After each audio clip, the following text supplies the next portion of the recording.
All right, guys, we're live. Thank you, everybody, for taking a little bit of time out of your afternoon. Today, we're doing Masterclass Wednesdays with Paul and Russell Schindler. I'm Joshua Paul, I'm Marketing Director for SampleServe, and I'm going to let Paul give us a little introductory to what we're doing today. Sure. Thanks, Josh. Say again, thanks everybody for your time. It's really appreciated. I know you work really hard and your time is very valuable. As you probably know, SampleServe is a digital solution, and it's primarily for environmental engineers, environmental laboratories, and other environmental health safety practitioners. What we want to do is be able to help you be successful. We believe digital solutions are the way for the future. We believe that companies who integrate digital solutions will be more competitive in their markets, and employees who use them will be able to advance their careers faster in search of their own career aspirations. So we're really here just to help you. We have a group of users that have logged into our applications or are using our applications, and hopefully you're one of them. If you're not, please do sign up and participate in our weekly calls. We're here just to help you. So we'll learn from each other. We'll empower you to make your decisions on how to use the tool and how to make it your own, how to master it, and stay ahead of the curve. So we're here to really to help you and write your own success story. So thanks again for your time, and I'll turn it over to Josh. You gonna go or Russell gonna go? Yeah, I just want to do a little housekeeping. Just remember, guys, if you guys ever have like a question, input, comment, or anything, you can put it in the chat and we'll get to it as we go. Even after this is over, we can still see the comments, and these videos are going to be up after this is over as well. So if you know anybody that thinks they should watch this, give the link a share to them and get the community knowledgeable. We're going to get right into our first user experience.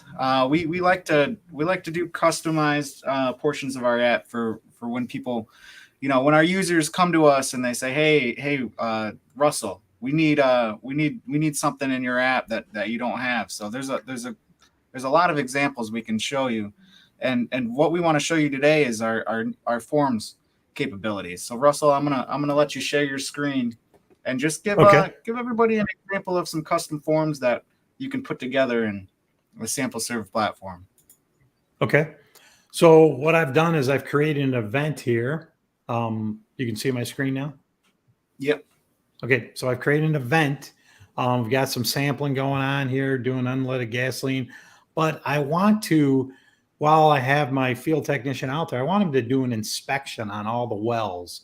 So we have the ability to create custom forms. You're going to actually just kind of come over here to the top right. It says manage forms. And you can see here's a bunch of lists that I've created. I've created these forms. You can create a new one if you want to, but right now I'm going to do a well inspection form. I can click on the icon. It's going to pull up all the questions I want. I can add new fields if I want to.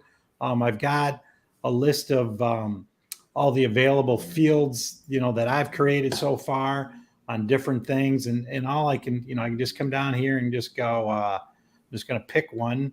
I'm going to say temperature. I just turn it on, and it's going to move that up to the top, and it becomes part of my my form that's going to be on the mobile app. So all these questions will be on the mobile app, and if I want them off, I just turn it off. So the temperature that I put on there, I just took it off. But these are just questions about the condition of a monitoring well.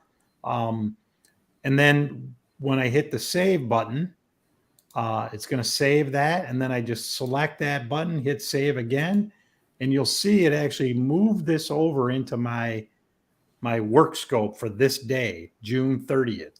And then if I want them to inspect monitoring well number 1 and number 2 and number 3, I just check the box.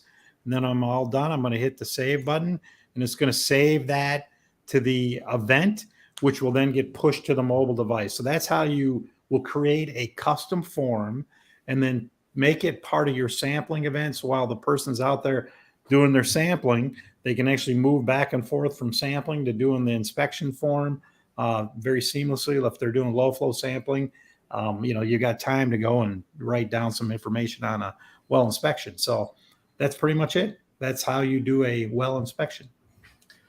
That's covered pretty well there. What examples in the real world do you see people using these custom forms for? So if they're doing like a PDB bag placement, I've already got a form for that. They'll do, maybe they're going to purge the well, or they're even doing a remediation system or a pressure reading or something like that. There's all kinds of reasons why people want to collect other information while they're out in the field beyond just the samples that they're collecting. If you're doing low flow, all of that's already captured in the low flow method, but maybe you want to just do a 3-volume purge and grab a pH value as well, or maybe an ORP. You can create that form and capture those values at that time as well. Sounds good. I think some, Russell, that I know I've heard from customers is that creating forms can be difficult for some applications because you have to go back to the provider to get the forms created. And then you have to store those forms under Form 1, Form 2, Form 3, Form 5. Form 6 is a new form that's created by the digital provider. This is Mike, who's our programmer, has developed this to really be self-developed, right? I mean, an individual can take one off the list like you did, the well inspection form, add a parameter or 2 or 3 or 5, or create a whole new form and save it just for that event or for that well.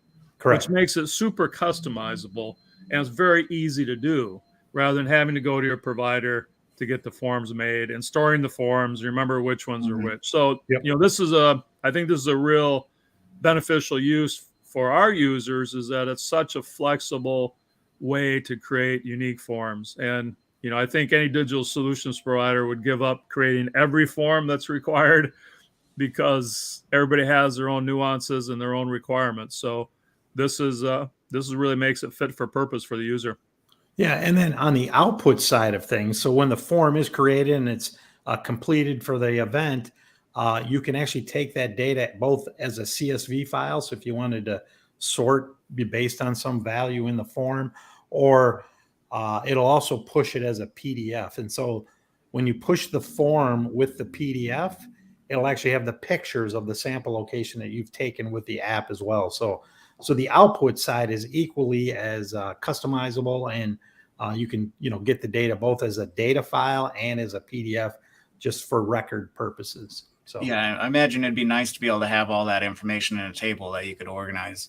Yeah, exactly. Yeah, you can sort based on wells that are missing bolts or missing a lock or a cap. Right. Bring them all to the top and figure out what's next. Let's get on to the next tip. We're going to move on to tips here. So, Russell, you were in there on an event that you had scheduled. Now, one of the powerful parts of the SampleServe project management tool is that you can schedule events pretty much to infinity into the future. Yeah. Let's give you back your screen again, and let's just show some users how some best practices for scheduling new events and duplicating them and getting things planned in the future. So we'll stick with this event that I'm on right now, June 30th. And let's say I'm going to be doing it every 3 months now. I can literally click on this icon here and say duplicate. And it's going to create a duplicate of that event. You'll see that. It's going to say, you want to duplicate? Yes. I'm going to create an exact replica of this. And then I can now change this date to 3 months from now. So I'm just going to go from June to July. It'll be June, July, August, September. And so I'm going to just keep it at September 30th. And all right, well, that's no good. It didn't change the date on me, unfortunately. So there's a little bit of a bug there, but you would just simply create that event. Sometimes my computer gets overtaxed. Try it again. I think your computer is having memory problems. Yeah.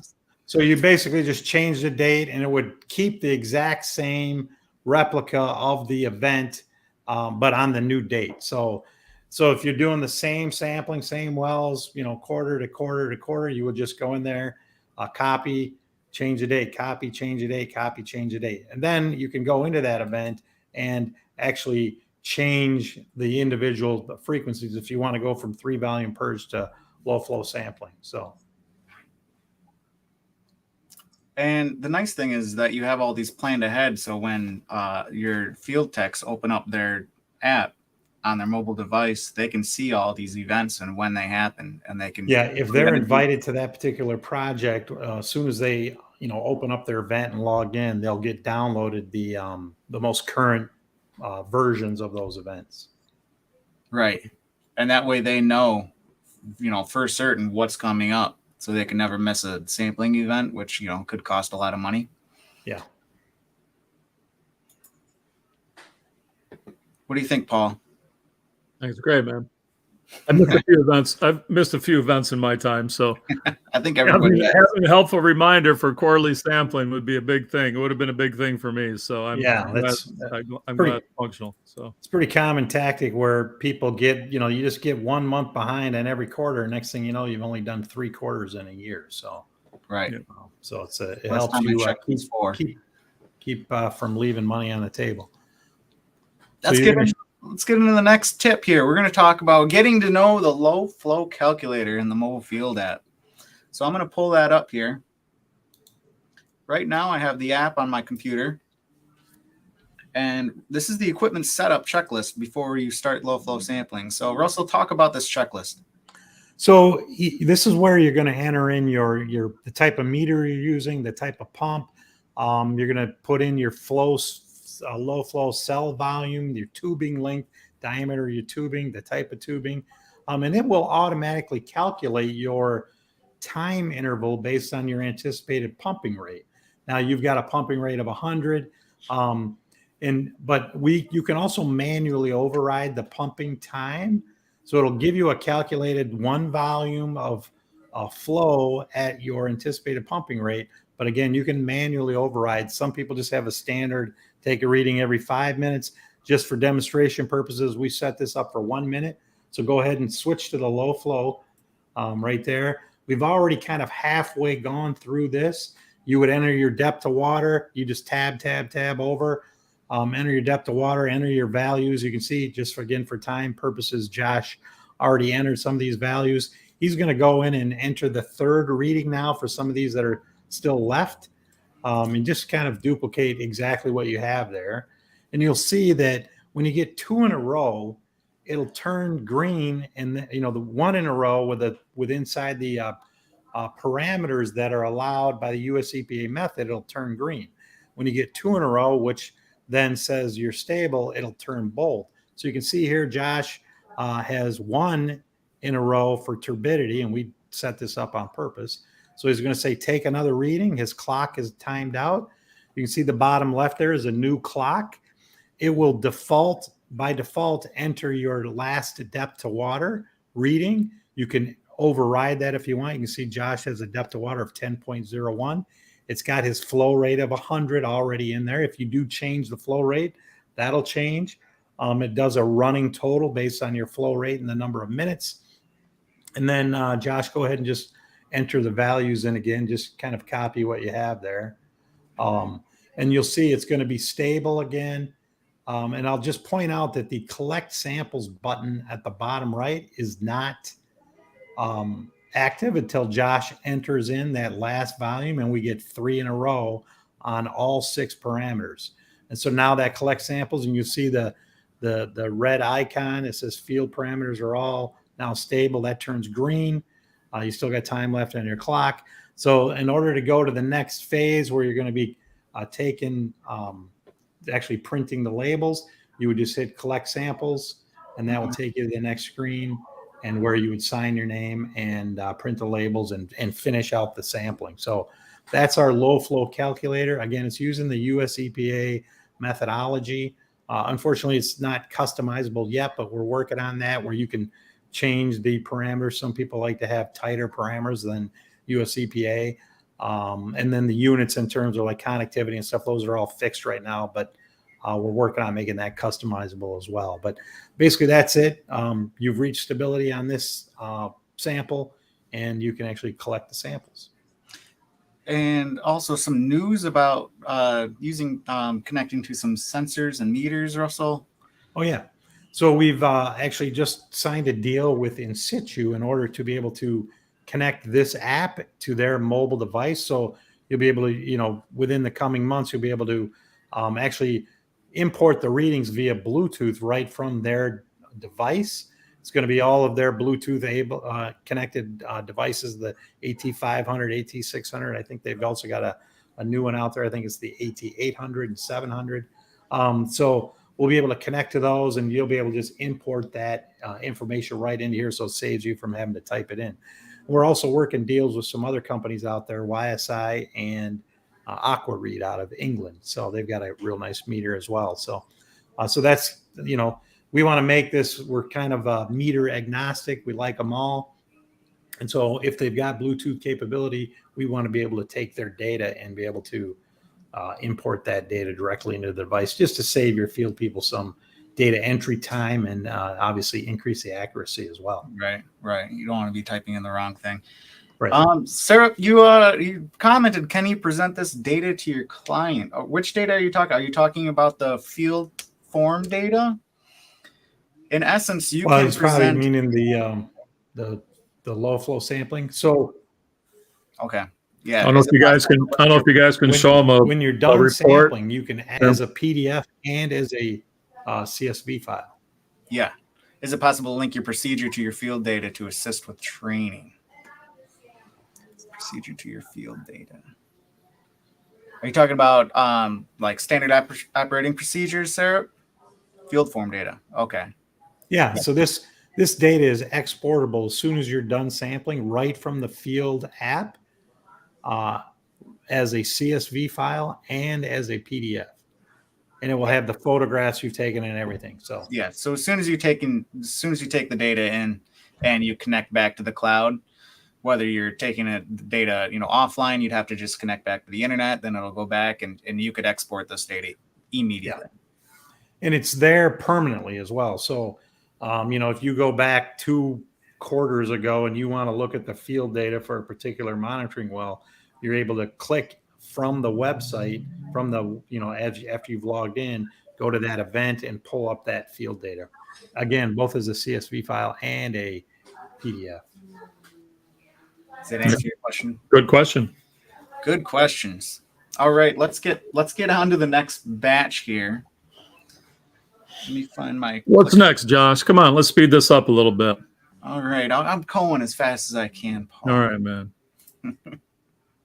Uploading sitemaps, best practices. So we've had some users have some problems sometimes because they're trying to get a good sitemap uploaded, and we're not all graphic designers, and we're not all professionals in photography and editing images. So I'm going to show you guys some best practices. Okay.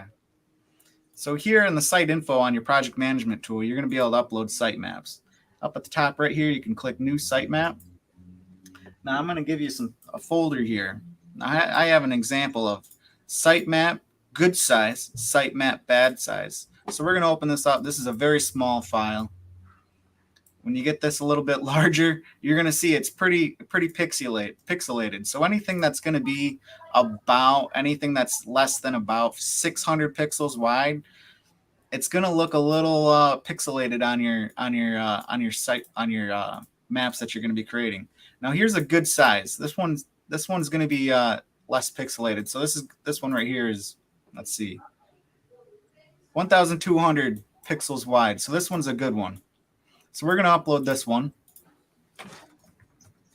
We're going to call it test map. Choose files. Let me go to working folder, good size. So there's a good size right there.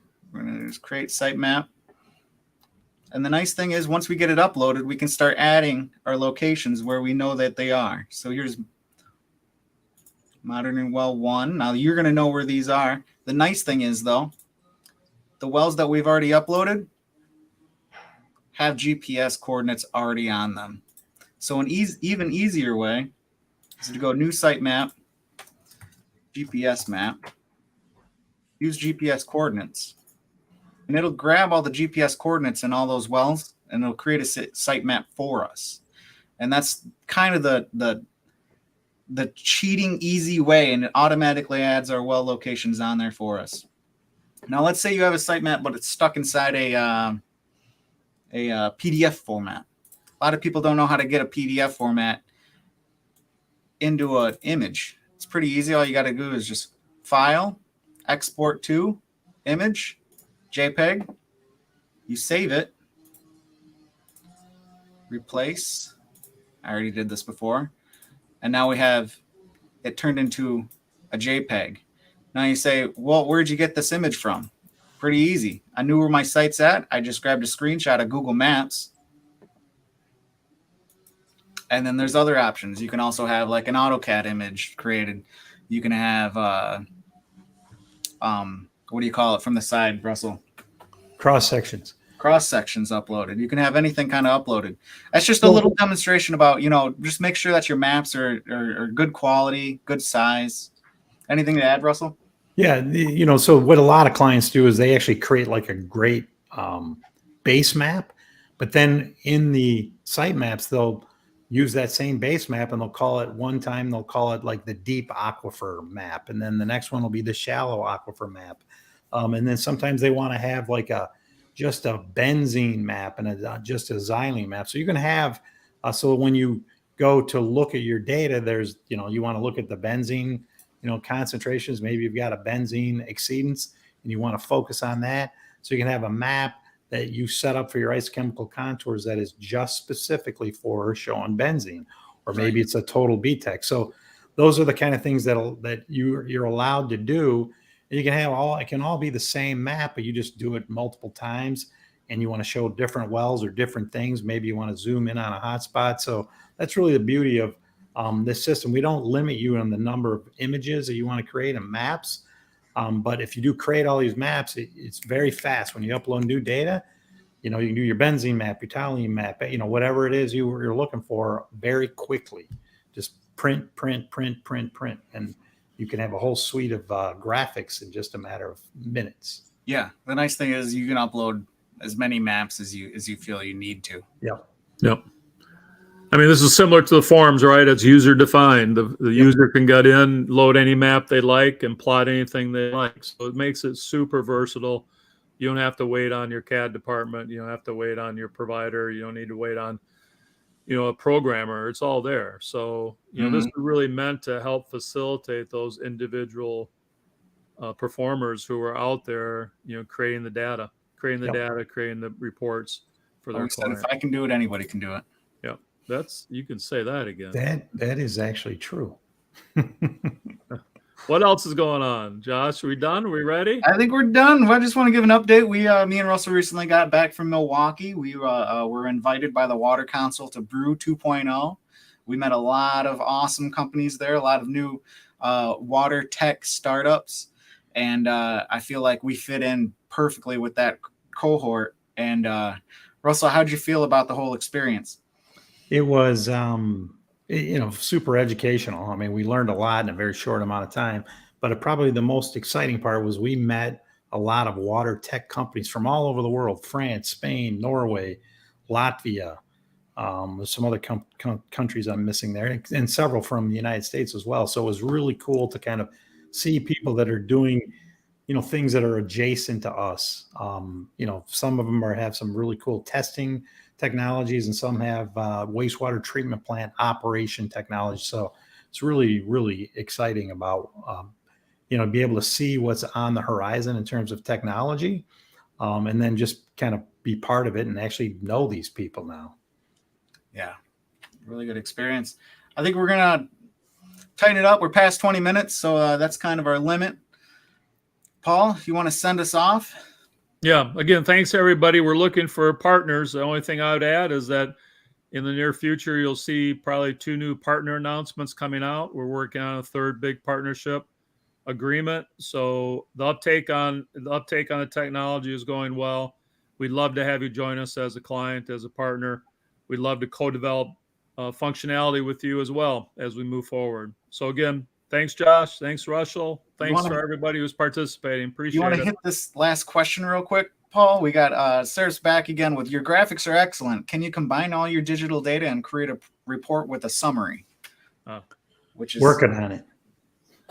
Working on it. That's You want to tell them about our AI Well, interface a little bit, Russell? I don't want to get too premature, but everyone knows AI. We're working on some things where you will be able to look at your data and then create some really cool summaries where it'll essentially write your executive summary for you and point out some data, trends or whatever kind of automatically out of your data. So that just stay tuned, working on that. And that should be, hopefully have that implemented by the end of the year. But obviously all the graphics, tables and charts and plots and things are available to put into a report. We just Right. haven't taken data to text yet, which is really the next step, I think, for a lot of AI is to figure out how to mine data and put into text. So we're working on it. It's getting closer and closer every day. It's only a matter of time. Good question, though, Sarah. Thanks for your input, man. Awesome questions. All right, we're gonna sum it up there. Till next Wednesday, guys. Thank you very much. Make sure you share this with anybody you think would find this interesting, and keep a lookout for Masterclass Wednesdays. Thank you. Thanks. See ya.